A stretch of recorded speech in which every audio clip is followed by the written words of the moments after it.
Imagine Yoda wins, not symbolically, not morally, not from a certain point of view. No, Yoda kills Palpatine in the Senate.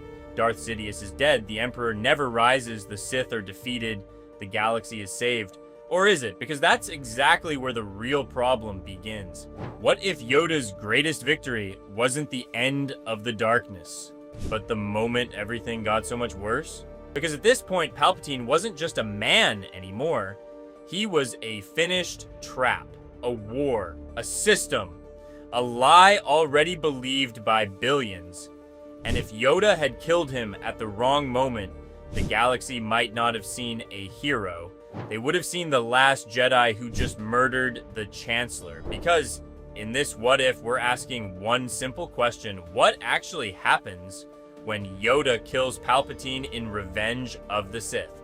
And the answer isn't, everything's fine now. The answer is, Yoda wins the duel, but Palpatine still wins the story. We're in the Senate on Coruscant. Palpatine has apparently decided that democracy works best when you throw it directly at people. In this version, Yoda doesn't fall, or he falls, and comes back faster. Sidious laughs. He prepares his next attack. One more bolt of lightning, one more leap, one more strike, and then Yoda lands the hit. Palpatine dies. For a moment, everything goes quiet. No laughter, no force lightning, no unlimited power. Just Yoda, alone in the Senate, standing next to the dead Chancellor of the Republic. Perfect. Roll credits, victory music. Maybe the Ewoks show up a little early, but we'll take it. Except Star Wars is rarely that kind.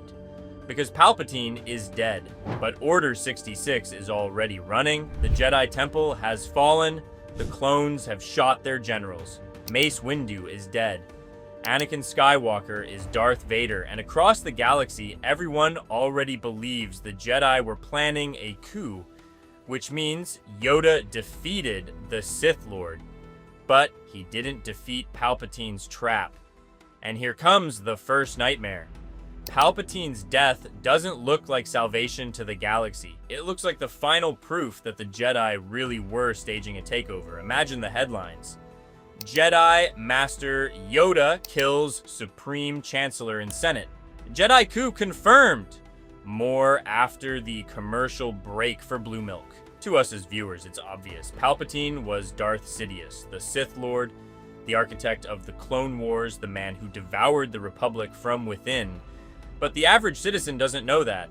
To them, Palpatine was the Chancellor, the wartime leader, the man who supposedly brought order to a crumbling republic. And the Jedi? They didn't look like neutral peacekeepers anymore. They'd become generals. They commanded an army.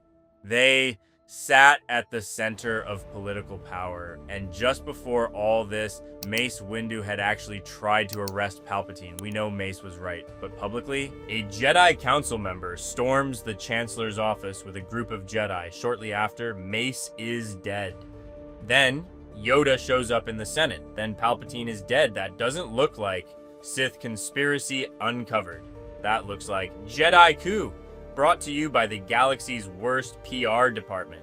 And that was Palpatine's masterpiece. He had trapped the Jedi in a role where every single move they made looked suspicious. Even their attempts to do the right thing looked like proof they were dangerous. That's not just evil. That's evil with a communication strategy. And now Yoda is facing a problem that no lightsaber can solve. How do you prove to an entire galaxy that the Chancellor was a Sith when the Chancellor is dead? The Jedi are nearly wiped out. The media machine is already running against you, and your star witness goes by Darth Vader? Not ideal. He can't rebuild trust with a lightsaber. He can't just force convince the population. A Sith Lord he was, Google it you must. Palpatine's body is dead. But his story lives on. And that story says, the Jedi wanted to seize power and now the Chancellor is dead. Case closed, but it gets worse because even if Yoda eventually convinces someone, Palpatine's death doesn't automatically stop Palpatine's machine. Order 66 keeps running. The clones don't suddenly lay down their weapons and say, "Oh, the Chancellor has passed." Enjoy your evening, everyone. No, the orders remain, the propaganda remains, the military structure remains, the fear remains. Palpatine dies, but his system keeps moving, just without a driver, and a bus without a driver is rarely harmless. Especially not when Tarkin is standing nearby, already thinking about a spherical solution. But the worst part isn't even the Empire. The worst part is Vader, because Palpatine is dead, but Vader is alive.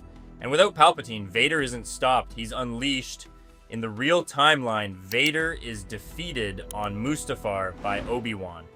Then Palpatine finds him, saves him, builds him into the suit, binds him permanently to the Empire. Brutal, yes, but also controlled. Palpatine turns Vader into his weapon. His chained monster, powerful enough to terrorize everyone, but broken enough to serve. In this timeline, none of that happens. Darth Vader has no master, no chain, no voice pulling him back into a hierarchy, no structure shaping his rage. He's young Vader, freshly fallen, full of fear, full of anger, full of panic over Padme.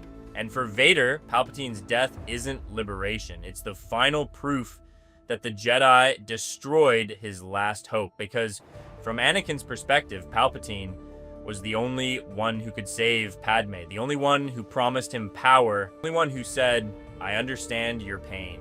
Was it manipulation? Absolutely, but in Anakin's mind, it felt like salvation.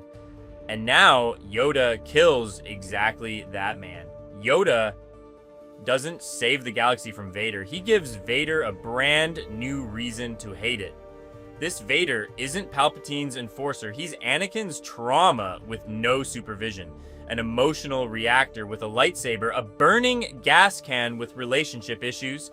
And when this Vader eventually finds out about Luke and Leia, not through Palpatine's plans, not within the framework of an empire, but as a man who's lost everything and suddenly discovers there are children out there, my children, the Jedi hid them from me. This stops being about galactic order. This becomes about revenge, about loss, about possession, about the old Skywalker problem. Love so consumed by fear that it destroys everything it's trying to save. Palpatine's Vader served an empire. This Vader serves only his pain. And that brings us to the greatest price of Yoda's victory, Luke.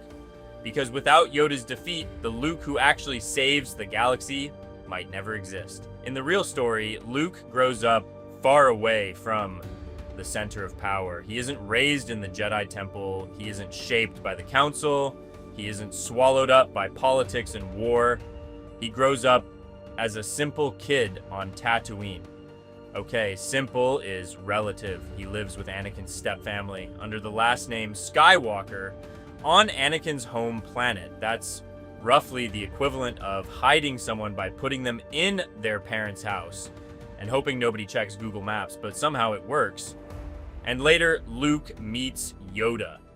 Not the Yoda from the temple, but the Yoda after the defeat. The Yoda who lost, who waited, who learned that control isn't everything. This Yoda doesn't just train Luke as a weapon. He tests him. He annoys him. He steals his food. He turns Jedi training into the most uncomfortable swamp Airbnb imaginable. But behind all of it is one question. Will Luke become like Anakin, or will he be different? In Return of the Jedi, Luke stands before Vader. Palpatine watches. Everything is set up, not for Luke's victory, for Luke's fall. Luke loses control. He attacks. He beats Vader down. He cuts off his hand. And for just a moment, we see it. That's Anakin all over again. Rage, fear, love, the same door to the darkness. And then Luke looks at Vader's mechanical hand, then at his own. And he understands. If I keep going, I win the fight, but I lose myself. So he throws away his lightsaber, not out of weakness, but because he's strong enough to refuse to play Palpatine's game. That exact moment might not exist if Yoda wins in the Senate, because then there's no Dagobah Yoda, no broken teacher, no lesson born from defeat, no Luke who learns that sometimes the greatest victory is choosing not to strike. Yoda could have killed Palpatine, but Luke defeats what Palpatine actually was, not just a Sith, but a logic. The logic that fear creates power, that hate is useful, that you defeat darkness by becoming it. Luke says no, and that single no saves Anakin. Palpatine never saw it coming. This man planned wars, manipulated the Senate, destroyed the Republic, broke the Chosen One. But there was one thing he never understood: compassion. For Palpatine, attachment was just a lever. For Luke, it became a lifeline.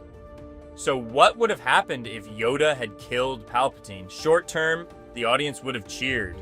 Maybe the Emperor never officially rises, but long term, Palpatine's trap wouldn't have disappeared. The Jedi would have been politically destroyed. Order 66 would have kept raging. Vader wouldn't have been redeemed, he would have been unleashed. Palpatine's machine would have lived on. And Luke might never have become the person who proves that compassion can be stronger than hate.